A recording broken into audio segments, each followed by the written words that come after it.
We've decided to move forward without you. This family works better when everyone pulls their weight. My father sent that text on a Tuesday morning while I was 40 minutes into a 12-hour shift at the accounting firm, elbow deep in a client's quarterly audit. I read it 3 times. Then I set my phone face down on my desk and stared at the spreadsheet in front of me until the numbers stopped making sense. My younger brother liked the message 17 seconds later. I know because I checked the timestamp. I didn't cry. I didn't call anyone. I opened a new browser tab, logged into the family's joint investment account, the one my father had added me to 6 years ago because, as he'd said at the time, "You're the only one who understands this stuff, Leigh," and I started reading. In accounting, we call it a forensic review. You go back to the beginning. You follow every dollar. I'd been the one managing that account since I was 24. My father handled the deposits. I handled everything else: the rebalancing, the tax loss harvesting, the beneficiary updates, the quarterly statements he never read. He trusted me because numbers bored him and I was good at them. What he didn't realize was that being good at numbers also meant I was very good at keeping records. I opened a blank document and started a new ledger, not for the firm, for myself.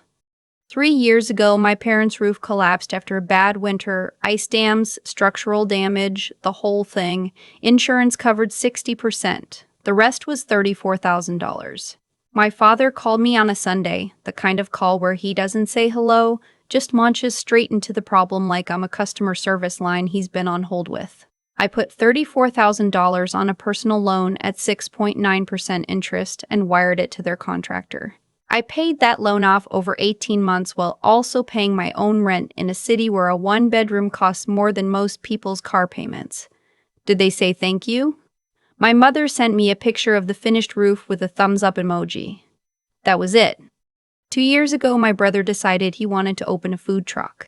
He had a name picked out, a logo designed by his girlfriend, and absolutely no business plan. My father sat me down over Christmas dinner. My father, who had texted me 48 hours earlier to say he was proud of my promotion and explained that the family believed in supporting each other's dreams. My brother needed $22,000 for the truck, the equipment, and the permits. They'd pay me back within a year. I wrote the check. The food truck lasted 4 months. My brother said the location wasn't right. The $22,000 was never mentioned again. And then there was the thing I'd never told anyone. The thing that still made my jaw tighten when I thought about it at 2 a.m. When I was 22 and finishing my accounting degree, I was offered an internship at a firm in Seattle. Paid, competitive, the kind of thing that changed careers. I told my parents at dinner. My mother set down her fork and said, "But who would help your father with his business taxes if you moved?" My father nodded like she'd said something reasonable. I turned down the internship. I stayed. I took a local job at a smaller firm and spent the next 3 years doing my parents' taxes, my brother's taxes, my aunt's taxes, and eventually the taxes for my father's cousin's landscaping company, all for free, all because I was family and family helped each other. Seattle wasn't mentioned again either. I sat at my desk with that ledger open and kept going until I had a number. $63,400 in direct financial transfers, not counting the 5 years of free tax preparation, the weekend hours I'd spent reorganizing their investment portfolio, or the year I'd co-signed my brother's car loan and watched my own credit score take the hit when he paid it late 3 months in a row. Then I logged into the account settings. The joint investment account had 2 authorized users, me and my father. I removed myself. That part took less than 90 seconds. The account would now send all statements, alerts, and tax documents directly to my father's email address, the one he checked once a week and mostly used for Golf League updates. The quarterly rebalancing I'd been doing manually, that would stop. The dividend reinvestment settings I'd configured, those would default back to cash payouts, sitting idle in the sweep account, earning nothing. He wouldn't notice for months. When he did, he'd call a customer service representative who would walk him through the interface at the pace of someone who has never spoken to a person over 60 about investment software. I didn't sabotage anything. I just stopped maintaining it. I went to the second tab. My parents had a family cell plan, 4 lines, all under my name. because 6 years ago my father's credit had taken a hit from a business dispute, and I'd agreed to put the account in my name temporarily. I logged in and initiated a transfer of ownership. The process required them to accept the transfer from their end within 72 hours, or the lines would be suspended. I submitted the request and moved on. Last tab. The streaming subscriptions. I'd been paying for 3 of them. The ones my mother watched every evening in the living room, the ones my brother used to watch the game. I canceled all 3. No notification goes out. They'd find out the next time they sat down on the couch, and the screen asked them to log in. I closed my laptop and walked to the break room to refill my coffee. My hands were steady. In audit work, when you find a discrepancy, you don't panic. You document, you adjust, and you move forward. That's what I was doing.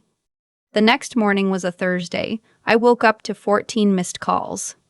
8 from my mother. 3 from my father. 2 from my brother. 1 from a number I didn't recognize that turned out to be my aunt, who apparently had been recruited into whatever conversation was happening on their end. I sat on the edge of my bed and listened to the voicemails in order. My mother's first message was confused, something about the streaming not working. Her second was more urgent, something about the cell plan. By her 6th, she had cycled through confusion, frustration, and landed firmly on accusatory. Leigh, I don't know what you're doing, but this is not how adults handle things. Call me back. My father's first voicemail was the one that made me set the phone down on my nightstand and stare at the ceiling. His voice was controlled in that particular way he had, not calm, but compressed, like he was holding something back that he didn't want to look like he was holding back. I don't know what game this is, he said, but you need to understand something. I have friends at your firm, people I've known for 20 years. One call and I can make things very uncomfortable for you professionally. Fix what you did and do it today. I played it twice. Then I called my attorney. I'd hired her 2 years earlier to review the paperwork when I co-signed my brother's car loan. She was sharp, thorough, and she had a way of being completely unimpressed by things that other people found intimidating. I'd kept her on retainer ever since, which my mother had called paranoid, and my father had called a waste of money. I thought of them both when she picked up on the second ring. I told her about the text. I told her about the voicemail. I read her the part about my father's contacts at the firm. She was quiet for a moment. That's a threat of tortious interference, she said. Send me the voicemail. Don't respond to any of them. Don't call them back. I'll send a letter today. I exhaled. Okay. And Leigh? She added. Keep every record you have of those financial transfers, every wire confirmation, every text, every email where they asked you for money. You're going to want that. I didn't ask why yet. I didn't know there was more coming.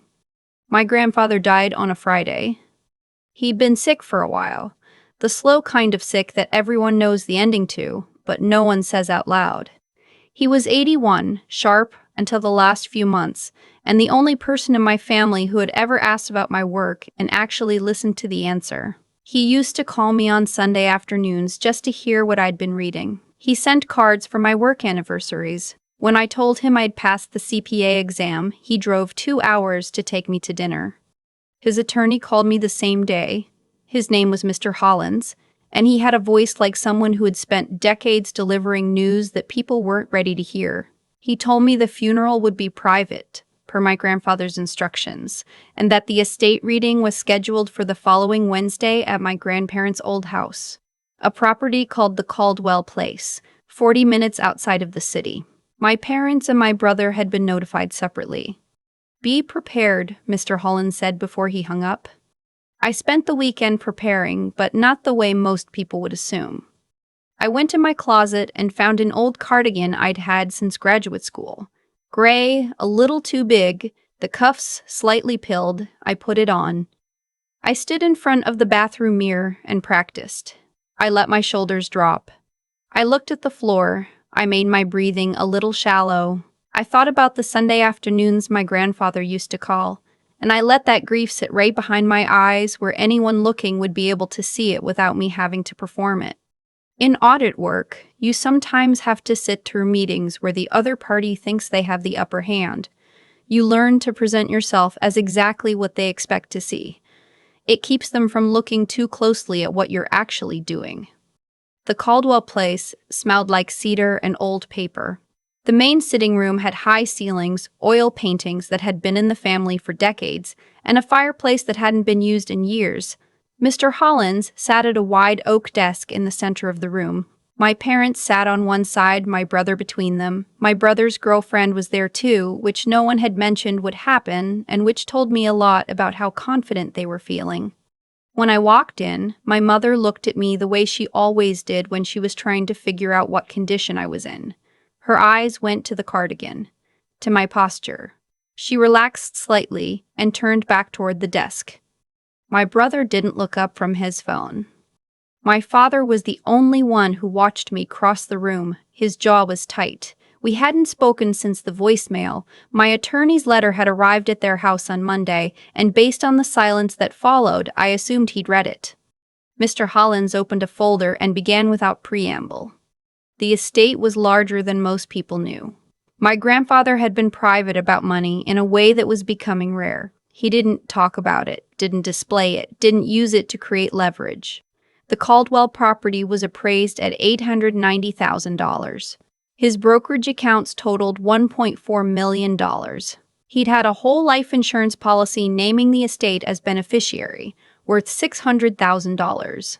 There was also a savings account, $310,000, set aside specifically and separately with a handwritten note attached to the account records that Mr. Hollins read aloud verbatim for whoever shows up. I watched my brother's girlfriend stop scrolling. I watched my mother's hand find my father's arm. Mr. Hollins looked up from the page. The entirety of the estate, he said, including the Caldwell property, all financial accounts, and the proceeds of the insurance policy, is bequeathed to his granddaughter, Leigh. The room went very quiet. Then my father said, "That's not right." His voice had the same compressed quality as the voicemail. My father wasn't well at the end. He was on medication. He didn't understand what he was signing. He was examined by 2 independent physicians within 30 days of signing, Mr. Hollins said, without looking up. Both confirmed full cognitive capacity. The will was witnessed and notarized. My mother laughed. It was a strange sound, high and a little glassy, like she was trying to make the moment smaller than it was. She turned to look at me.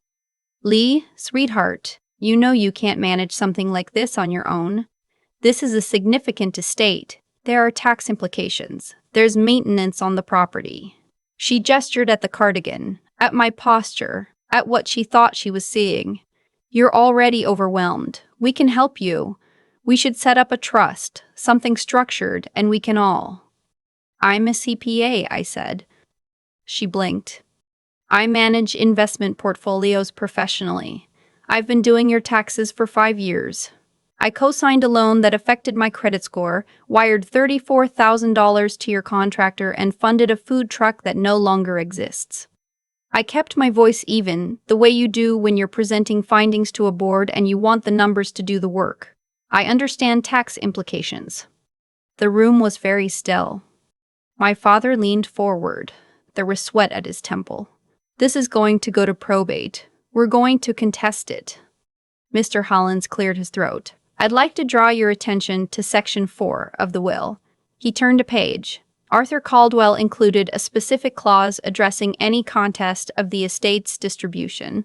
Any party who formally challenges the named heir's fitness or competence through legal proceedings or otherwise will be considered to have voluntarily forfeited any secondary bequests or considerations that were included in the estate plan on their behalf.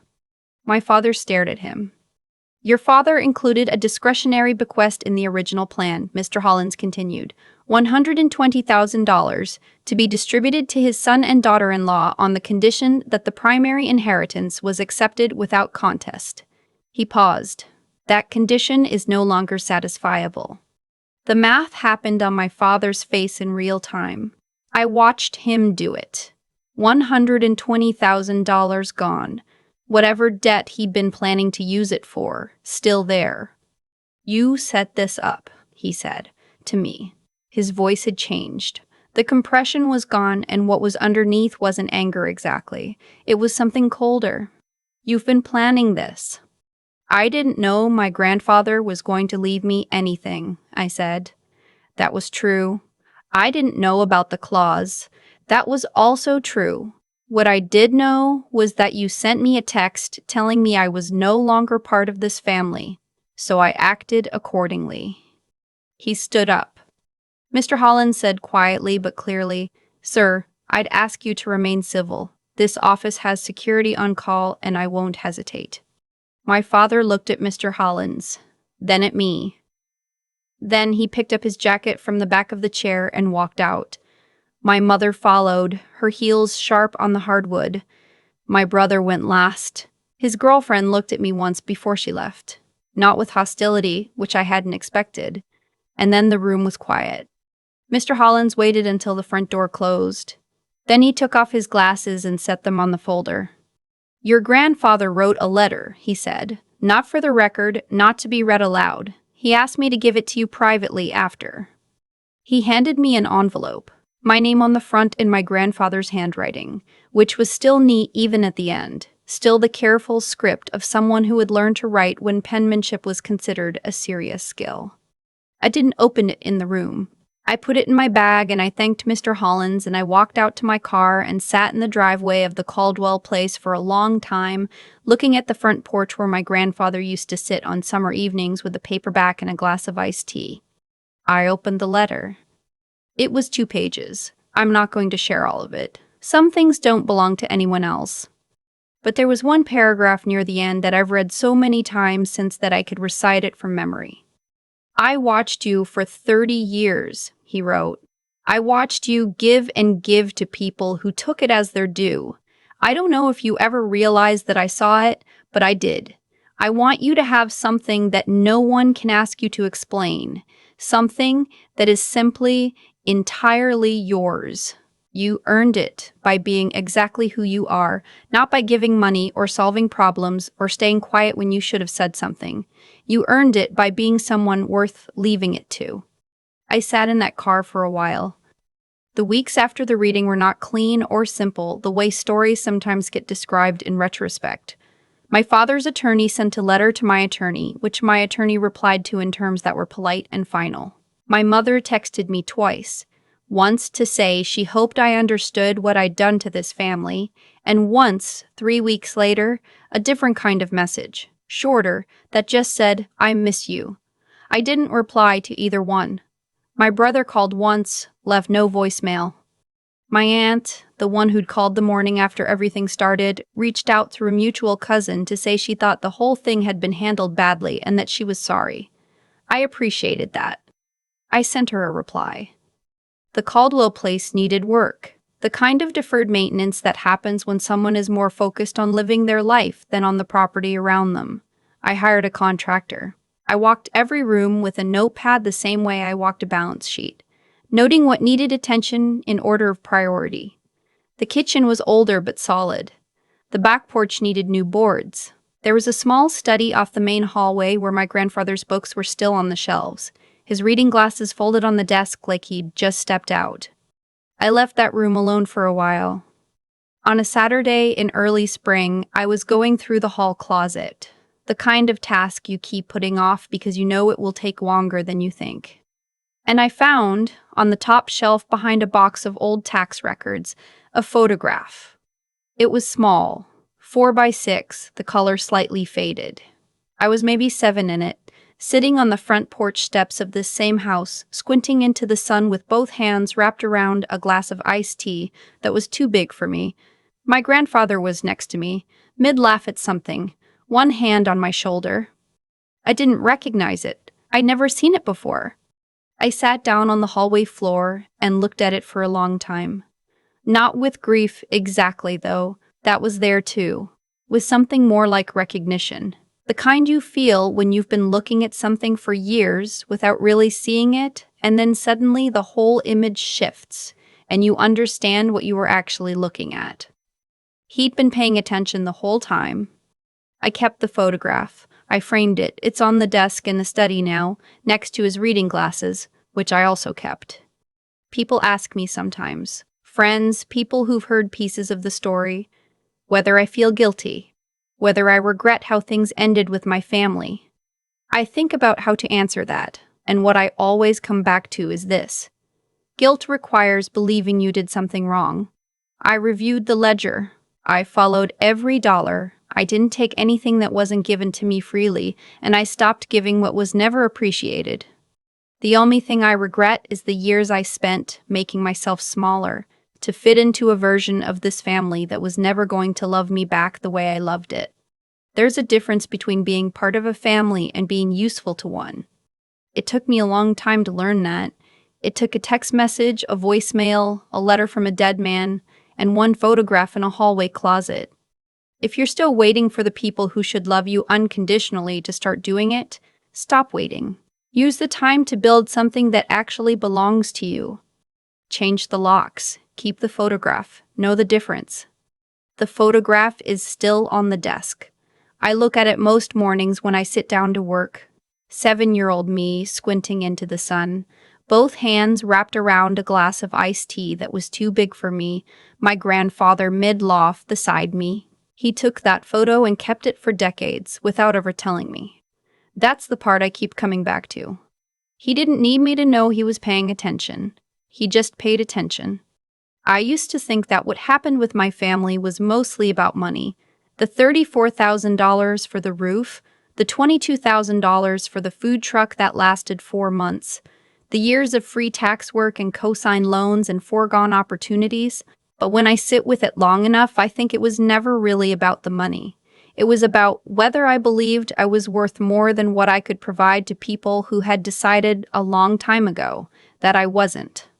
There's a version of me that stays in that loop forever, who keeps writing the checks and absorbing the silences and telling herself that if she just gives a little more, a little longer, something will shift. I know that version well. I was her for most of my 20s. She's not weak. That's the thing people misunderstand. It takes a particular kind of strength to keep showing up for people who treat your presence as a given. The problem isn't the strength. The problem is where it's being spent. What changed for me wasn't the text message, even though that was the moment. What changed was the ledger. When I sat down and followed every dollar, every wire transfer, every loan, every Sunday I'd stayed home to fix someone else's tax problem instead of building something of my own, I couldn't pretend anymore that I didn't know what was happening. Knowing the truth and then acting on it anyway, even when it costs you something, even when it costs you the idea of the family you thought you had, that's not revenge. That's just integrity. It's the decision to stop lying to yourself about what's real. My grandfather understood something that took me much longer to learn. He watched for 30 years and he drew his own conclusions. He didn't wait for my father to change. He didn't wait for the situation to resolve itself. He made a plan, quietly, and he executed it with the same deliberateness he brought to everything else in his life. That kind of patient, clear-eyed thinking, the willingness to see a situation accurately and then do the hard thing anyway.